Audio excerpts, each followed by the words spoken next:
How you doing? It's Niall Keady here, the Raven, and this is one of the first kind of outside broadcasts or videos or whatever you'd like to call it I've done.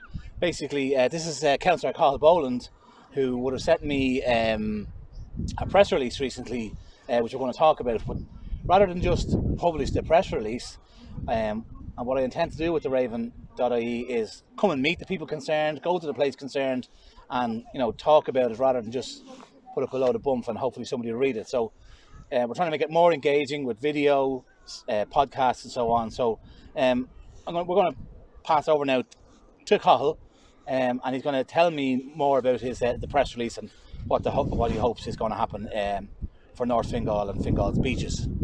Niall, the press release was about the application by Fingal County Council for blue flags for both this beach here in the South Shore in Rush and Balcarrick in Portrane.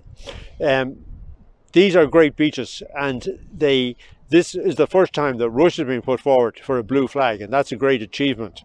Balcarrick were endeavouring to recover a blue flag which they held previously, and they ran into problems with water quality. And that's something that we as a local authority must focus on in terms of looking at the handicaps, the things that are preventing us achieving blue flag status, because these beaches really deserve the high regard of people, and we need to fix the problems that prevent us from getting the blue flag. No, I'm very optimistic that we're going to achieve the objective of the blue flag. The water quality has been good for the last 4 years, and there's no reason why we shouldn't be able to achieve it. Though there's 32 criteria which you have to meet to achieve a blue flag.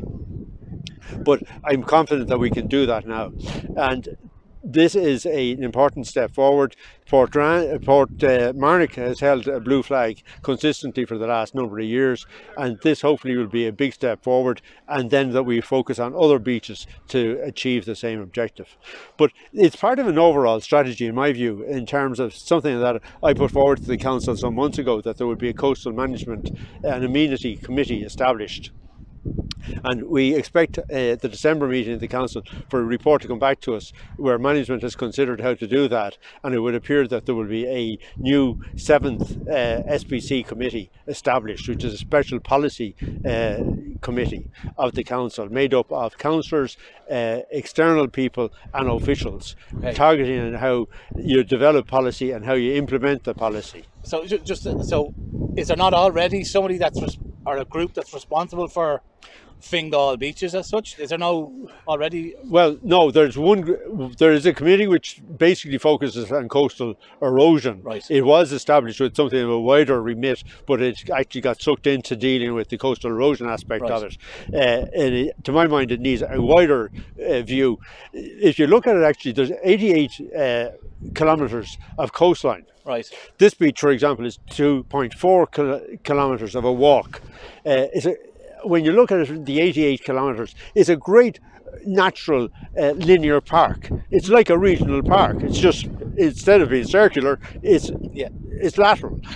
So you need to look at the focus on how you develop each aspect of it. You're looking at Balbriggan, Skerries, Lough Rush, Portrane, Donabate, on into Malahide and Sutton Beaches and so on. And we need to look at it in that kind of context of how can we maximise one of the great gifts that we've been given. We've bought regional parks. We were given this by God. Absolutely. Well, I'm amazed that it's not already. Yeah. There's not already kind of if I want to seek getting bins or something done on the beach, there's nowhere I just go to Fingal on a one-off. There's no dedicated. No, there's no clear policy committee running how the thing should happen. No, I believe that COVID has changed how we all look at life. And I think that we are going to look at more and more people looking to Ireland for holidays, and we should be looking at how we can max that situation. We have here in the behind us guys coming in from a swim, but we actually have an ad hoc sauna facility on the beach, fantastic which idea. is Great idea, absolutely fantastic. And that's the sort of initiative, the sort of facility that we ought to be looking at driving forward. We got to be looking at the facilities in terms of the changing on the beach, the toilet facilities, coffee bars, all of that sort of stuff are important to how you max the value of the asset. And, you know, the old saying was sweat the asset. Absolutely, you know, yeah. and that really, the boys are sweating it. Yeah, absolutely, absolutely. And as you say, like these are like I'm familiar with Balbriggan Beach and the walk to the Sailor's Grave and so on and so forth, and it's wonderful. Yeah, and it's definitely a void. There needs to be something there to manage the whole thing. Yeah, yeah. I mean, so what happens? So hopefully the officials will be back to us in the December meeting of the council. I believe that they will recommend that a special policy committee be established. Then we have to create the terms of reference for it, and then we have to start populating it with members, and that will be a number of councillors, council officials, and people from the PPN, which is the Public Participation Network. And that then becomes a policy committee which should be looking at developing policy and looking at how you implement policy and how you come up with concepts and how funding might be made available. Is there an example of how that already works in another area? No, I'll tell you, 20 years ago, we had an enormous problem with the Ballally landfill thing at the top of Rogerstown Estuary. The public were very disengaged from the council. There was all sorts of ongoing problems. I proposed that we create a liaison committee which would involve the public, councillors and officials sitting down around the table. That was the first of its kind in the country. There are various liaison committees now within Fingal and nationally, and they make a real difference. Engagement, communication makes a difference. People are entitled to engagement, and they're certainly entitled to have their views heard. And, you know, simply because, you know, every 5 years people are elected to the council, it doesn't give us the God-given super knowledge. We need continuous feed into us of what people are thinking and so on. What's going on the ground?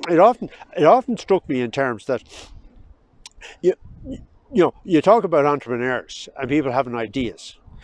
How many people have entrepreneurial ideas, but for whatever reason have no capacity to deliver them because they're already overcommitted or so on? And I often wondered whether there should be a bank for good ideas. Absolutely. And that you could just ring in and say, hey, I have a good idea, this is it, bang, and if it's ever used, you know, you can credit But even on that call, if like, and I would consider myself kind of an entrepreneur, and this is a project like that.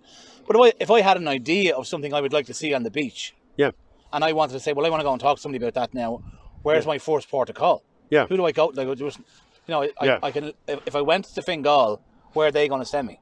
Yes, exactly. I mean, sort of, you know, you write it in and it gets put on a file somewhere, you know, and now we're going to have a situation that it should be referred to a particular policy committee. That sort of thing is important. And I believe that, you know, as I said to you, the beaches are important. They're a really great asset, and we don't use them properly. We don't maximize the fishing possibilities, the surfing, you know, all of those kind of things. We need to figure out how to actually bring them in safely onto beaches and to use them, put added value.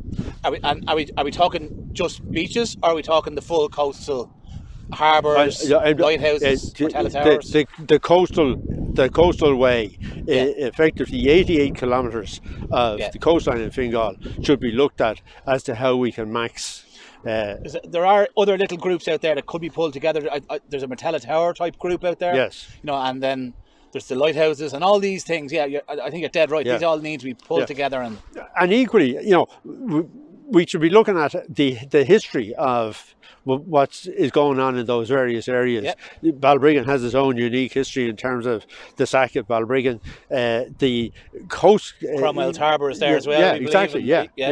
The Coast Guard stations were all part of an IRA burning to organise the importation of arms. I mean, that's a history story. Right. The Library Committee, the Library Department of the Council did a video and poetry interpretation of that moment. But those things should be there, and they should be able to be picked up. It's funny you mentioned that now, and I only last week I was for a walk on Balbriggan Beach, and I met a man from Cork who had dropped his daughter off to play basketball in Gormastown and decided to walk south, and he just from what he could see, he could not believe. And then when I started telling him, oh yeah, that's Cromwell's Harbour. Yeah. There's a Newgrange type mound there. You know, at Bell Hill. He was just, why do I not know all this on my walk? Yeah. Well, this isn't just simply about the